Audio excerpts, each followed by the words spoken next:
and me cooking. Hi friends, welcome back to my channel. இன்னைக்கு நம்ம என்ன பார்க்க போறோம் அப்படினா வெஜ் ஃப்ரைட் ரைஸ்ங்க. நம்ம ஒரிஜினல் டேஸ்ட்லயே நம்ம பண்ண போறோம். தள்ளுவண்டியில் செய்வாங்க பாத்தீங்களா, ஒரிஜினல் டேஸ்ட்ல அந்த டேஸ்ட்ல பண்ண போறோம். வாங்க இது எப்படி செய்யலாம்னு பார்க்கலாம். இஞ்சி ஒரு 3 துண்டு எடுத்துர்க்கேன். பூண்டு ஒரு 6 பல் பூண்டு எடுத்துர்க்கேங்க. ஒரு கைப்பிடி அளவு புதினா, ஒரு கைப்பிடி அளவு கொத்தமல்லி, பச்சை மிளகாய் ஒரு 4 எடுத்துருக்கேங்க. இந்த மிளகாய் காரம் இருக்காது, அதனால் 4 மிளகாய் எடுத்துருக்கேன். இதையே கொரகொரப்பாக அரைச்சி எடுத்துருந்துக்கலாங்க. நல்லா பேஸ்ட் மாதிரி வேண்டாம், கொரகொரப்பாக அரைச்சி எடுத்தாச்சு. இப்போ இது மாதிரி கொரகொரப்பாக அரைச்சி எடுத்துக்கோங்க. இது ஒரு பக்கம் இருக்கட்டும்.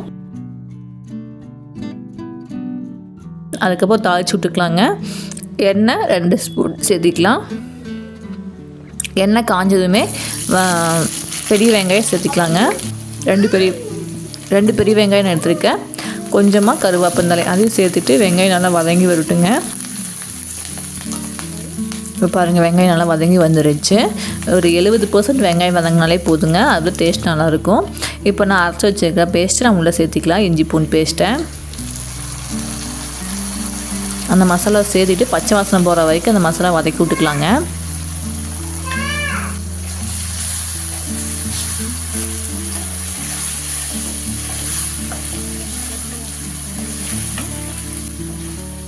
பச்சை வாசனை போடுறதுக்கு 4-5 நிமிஷம் ஆகும். நல்லா வதக்கிட்டு இது கூட கேரட்டு, பீன்ஸு, கேப்சிகம் எடுத்துருக்கேன். இது கூட நீங்கள் முட்டைக்கோஸ் இருந்தால் சேர்த்திக்கோங்க. பச்சை பட்டாணி, கார்ன் இதெல்லாம் நீங்கள் இருந்தால் சேர்த்திக்கோங்க. எங்கிட்ட அதெல்லாம் இல்லை, அதனால் இந்த 3 வச்சு நான் அந்த ஃப்ரைட் ரைஸ் பண்ண போகிறேங்க.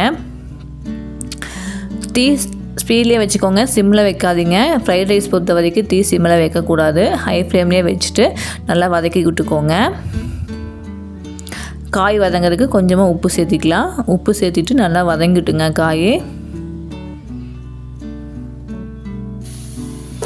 காய் வதங்கிறதுக்கு கொஞ்சமாக மூடி வச்சுக்கலாம். இப்போ பாருங்கள், நல்லா காய் வதங்கி நல்லா சுண்டி வந்துடுச்சு. 1/2 ஸ்பூன் கரம் மசாலா, 1 ஸ்பூன் கொத்தமல்லி பொடி, 1/4 ஸ்பூன் சீரகத்தூள் அதையும் நம்ம சேர்த்துட்டு நல்லா கலந்து விட்டுக்கலாங்க. அந்த பச்சை வாசனை போகிற வரைக்கும் நல்லா வதக்கி விட்டுக்கலாம்.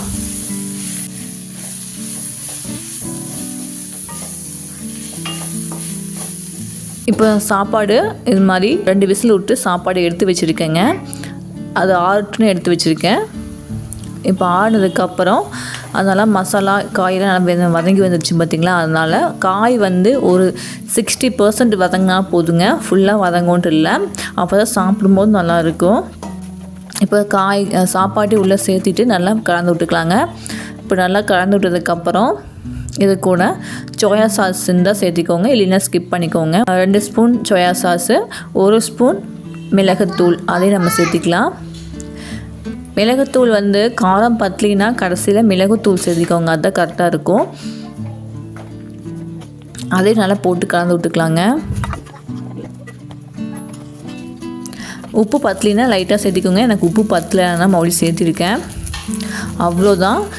ஒரு அருமையான தள்ளுவண்டியில் எப்படி செய்வாங்களோ வெஜ் ஃப்ரைட் ரைஸ் அது மாதிரி நான் செஞ்சுருக்கேங்க. டேஸ்ட்டு சூப்பராக இருந்துச்சு.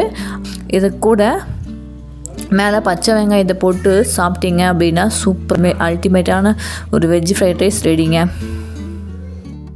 அடுத்த வீடியோவில் வேறு ரெசிபியோட பார்க்கலாங்க. இதை புதுனா லைக் பண்ணுங்க, ஷேர் பண்ணுங்க, கமெண்ட் பண்ணுங்க, சப்ஸ்கிரைப் பண்ணுங்க. Bye by.